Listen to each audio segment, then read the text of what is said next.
Hello? Hi, darling. I see you've become a TV star lately. Why do you say that? I saw you on the Phil Roberts show yesterday. I didn't know you were a fan of that show. I'm not. You just caught it by accident?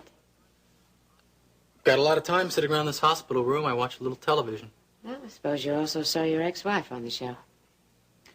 Paige does have a name, you know. I know her name, but she's using yours. I wish she'd go back to using her own Marshall name again.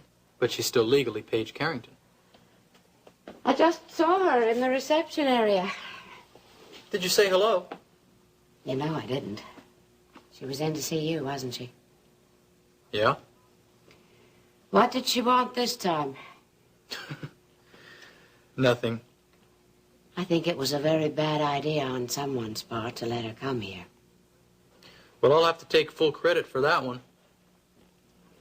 Oh, I can't believe you'd want to see her after what she's put you through. I think Paige and I have evened up that score. I don't. You're the one who's in the hospital. You're the one who was sent to prison for murder. She's out there running around with the man you considered your father all your life. Yeah, but Paige has been through a lot, too. I mean, look what I did to her, getting you to throw that party so I could show her film. You were only redressing the wrong she did to you. There's nothing wrong with that. That's not what you said before. The only thing I objected to, Dennis, was the way you were going about it. Now, I'm bringing this up because I want to help you now. Is that what you were doing on the Phil Roberts show yesterday, helping me? Yes, I was. Well, if that's the case, I don't think I need any more help from you. I see you've been talking to Elliot. Dad never mentions Paige to me. I find that hard to believe. Why?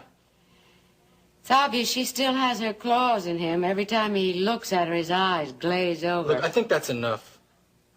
I'm just trying to show you that Elliot's counsel isn't totally unbiased.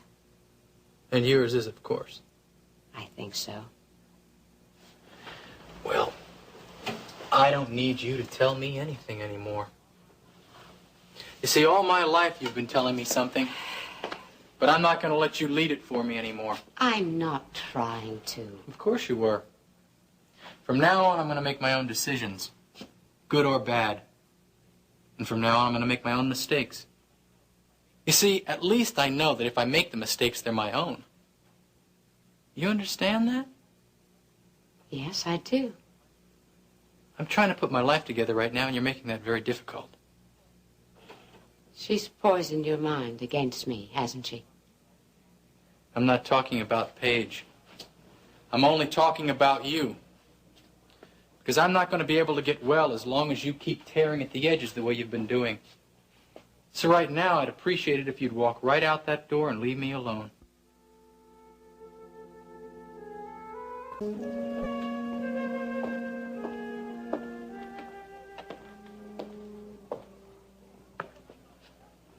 Did you see Dennis? I didn't see my son. I saw some stranger in that room. What are you talking about? You know perfectly well what I'm talking about. And I know what you're doing. You and that awful woman. You're turning Dennis against me. You're trying to take him away from me. Iris, I'm completely confused by all this. What is it? It's you and Paige. We've done absolutely nothing. You're completely paranoid where Dennis is concerned. You may think so if you like. You may also think that you and that woman are going to set up housekeeping and live happily forever after. But there's a big surprise in store for you, Elliot, because she's not going to be around long enough to set up housekeeping for anyone.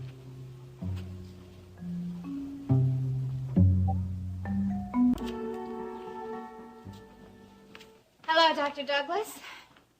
Hi, Joe. Hi. Well, I'll check in with you later. Don't go, Doc. Joe doesn't want me to be here. Dr. Douglas could give an order not to allow any visitors, couldn't you, Doc? Well, I could, but that wouldn't make me very happy. Dr. Douglas, how much longer until Joe gets out of here? A week? Maybe 10 days at the most? Week sounds more like it. Feel pretty good now. Well, let's just take it one day at a time. I'll see you later. Bye-bye. Joe, if you're getting out of here that soon, we've got to do something about getting you a good lawyer. We don't have to do anything, Elena. The state's going to provide me with a public defender. That's not good enough, Joe. Look, they have a lot of cases to handle. They might do their best, but they have only so much time for each one. Elena, we've been through all of this already. I'm not giving up, Joe. I'm going to go talk to Ryan Connor, and I will talk to you later. I love you.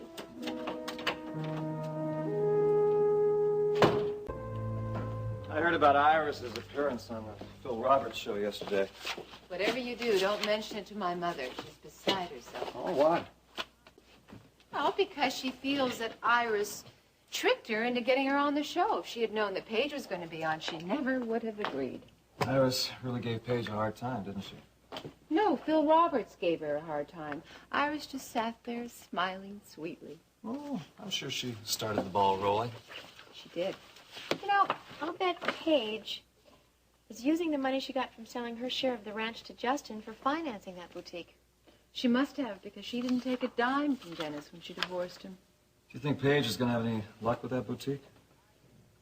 Nope, because Iris is going to do her best to make sure that it fails. Reena, look, whatever you feel about Paige, I think we should give her a lot of credit for helping me out. For helping you. She's the one who told me about Pete Parnell being the last person to see Alex before he had his first stroke. Oh, I don't think that's such a big deal.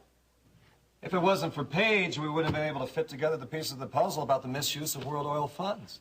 Listen, Ryan, if Paige had told someone the night that she saw Parnell leave Alex's suite, Alex might not have been murdered. Reena, if it It's was... the truth. She waited until she had an axe to grind with Parnell before she thought it was her duty to come to you with the information.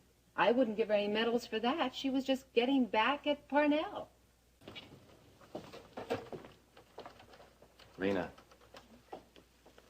if Iris is out to get Paige, you'd be very wise not to get involved.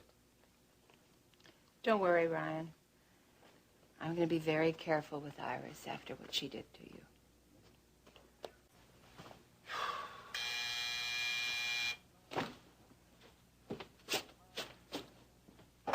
Uh-huh. Well, sure, send her in. Listen, is that Macaulay brief ready yet? Okay, great. Hi,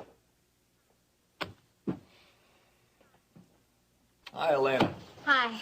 Come on, I want you to see it. Thank you. I really appreciate you seeing me like this. Oh, my pleasure. Now, how you doing, huh? I have a problem, and I was hoping you could help me with it. What is it? I want to hire a really good lawyer to handle Joe's defense. That should be no problem. There are an awful lot of good lawyers here in Houston. Yeah, but the trouble is, Joe doesn't want me to. Doesn't want you to. Why not? Oh, he's given up. He feels that he's going to go to prison whether he has a good defense or not. Well, he did confess to killing Chris Shaw, didn't he? That was an accident. He killed him in self-defense. You don't believe that, do you? It does sound a little ludicrous on the surface, and you have to admit that, right? Yeah, I know. But it is the truth. You're talking about a man who kidnapped you twice, shot your brother, and took $1 million worth of drug money. Now, are you telling me that all of these things were just accidents? No, I know how it sounds, but I want the court to have a chance to hear his side of the story. I don't want him to spend the rest of his life in prison. He's changed, and I think he deserves the chance to prove that. Will you take the case, Ryan? Elena, I just haven't practiced criminal law in years. I haven't handled a criminal case here in Texas, so I don't think I'm really the man for you. But I would be happy to recommend certain lawyers that might take the case, but only on one condition. What's that? Joe has to want to be helped. Will you talk to him, Ryan? Please? Sure, I'll talk to him.